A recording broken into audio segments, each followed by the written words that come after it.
അനഘ ചേരുന്ന വിശദാംശങ്ങളുമായി. അനഘ, കോഴിക്കോട് കനത്ത മഴയിൽ വ്യാപക നാശനഷ്ടമാണ് റിപ്പോർട്ട് ചെയ്തിട്ടുള്ളത്. പലയിടങ്ങളിലും വെള്ളക്കെട്ട് രൂപപ്പെടുന്നു.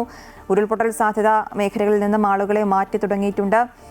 മതിലിടിഞ്ഞ് വീണ അപകടാവസ്ഥ ഉണ്ടാകുന്നു. വീടുകളിൽ അടക്കം നാശനഷ്ടങ്ങൾ. എന്താണ് ജില്ലയിൽ നിലവിലെ സാഹചര്യം?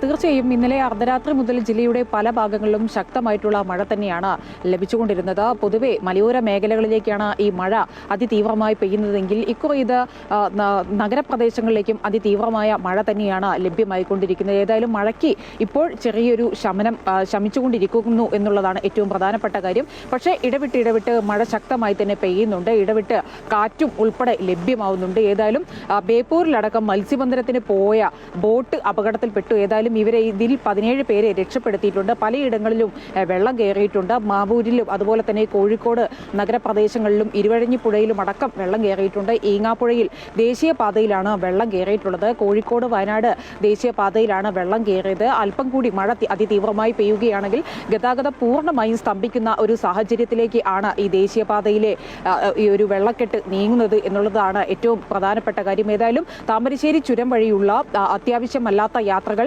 ഒഴിവാക്കണമെന്ന് വയനാട് ജില്ലാ കളക്ടർ ഉത്തരവിട്ടിട്ടുണ്ട്. കോഴിക്കോടേക്കും വയനാട്ടിലേക്കും ഉൾപ്പെടെ പരമാവധി ആവശ്യമല്ലാത്ത യാത്രകൾ ഒഴിവാക്കണമെന്നാണ് ജില്ലാ കളക്ടർ ഉത്തരവിട്ടിരിക്കുന്നത്. ഈ താമരശ്ശേരി ചുരത്തിൽ അതിതീവ്രമായ മഴ തന്നെയാണ് ലഭ്യമായിക്കൊണ്ടിരിക്കുന്നത്. ഇതും ആശങ്കയ്ക്ക് ഇട നൽകുന്നുണ്ട്. മാത്രമല്ല ഈ കല്ലുകളടക്കം ഏത് നിമിഷവും നിലംപൊത്താറായ ഒരു സാഹചര്യത്തിലാണ് മണ്ണൊലിപ്പിനടക്കമുള്ള ഒരു സാഹചര്യം കൂടി നിലനിൽക്കുന്നുണ്ട്. ഈ കോഴിക്കോടിന്റെ പല മേഖലകളിലേക്കും നമ്മൾ കടന്നു വരികയാണെങ്കിൽ ഈ ഇരുവശങ്ങളിലും റോഡിന്റെ ഇരുവശങ്ങളിലും വെള്ളക്കെട്ട് രൂപപ്പെട്ടിട്ടുണ്ട്. അതിന് ഒരു സ്ഥലം നമുക്ക് പ്രത്യേകിച്ച് പറയുവാൻ വേണ്ടി പറ്റില്ല. കാരണം ഈ കോഴിക്കോട് ജില്ലയുടെ പല മേഖലകളിലും ഇത്തരത്തിൽ റോഡിന്റെ ഇരുവശവും ഈ തോടുകളിൽ നിന്നടക്കം വെള്ളം കയറിയ ഒരു സാഹചര്യമുണ്ട്. കടകളോളം എത്തി നിൽക്കുന്ന ഒരു സാഹചര്യമാണ് ഉള്ളത്. ഇരുചക്ര യാത്രക്കാർക്കടക്കം കടന്നു പോവാൻ സാധിക്കാത്ത ബുദ്ധിമുട്ട് നേരിടുന്നുണ്ട്.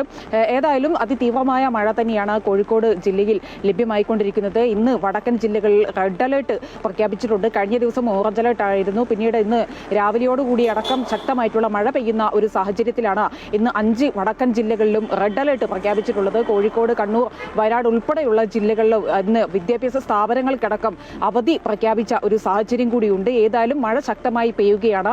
ഈ താഴ്ന്ന പ്രദേശങ്ങളിലും അതുപോലെ തന്നെ ഉരുൾപൊട്ടൽ മണ്ണിടിച്ചിൽ സാധ്യതയുള്ള മേഖലകളിലും അടക്കം താമസിക്കുന്നവരോട് അതീവ ജാഗ്രത പുലർത്താൻ ജില്ലാ ഭരണകൂടം നിർദ്ദേശം നൽകിയിട്ടുണ്ട്. ആവശ്യമായ ഘട്ടത്തിൽ ഈ ആളുകളെയെല്ലാം തന്നെ ദുരിതാശ്വാസ ക്യാമ്പുകളിലേക്ക് അടക്കം മാറ്റി പാർപ്പിക്കും എന്ന് തന്നെയാണ് ജില്ലാ ഭരണകൂടം നിലവിൽ ഇപ്പോൾ വ്യക്തമാക്കിക്കൊണ്ടിരിക്കുന്നത്. ഏതായാലും കോഴിക്കോട് ജില്ലയിൽ മഴയ്ക്ക് ഒരു നേരിയ ശമനം ഉണ്ട് എന്നുള്ളതാണ് ഏറ്റവും പ്രധാനപ്പെട്ട കാര്യം. അശ്വതി.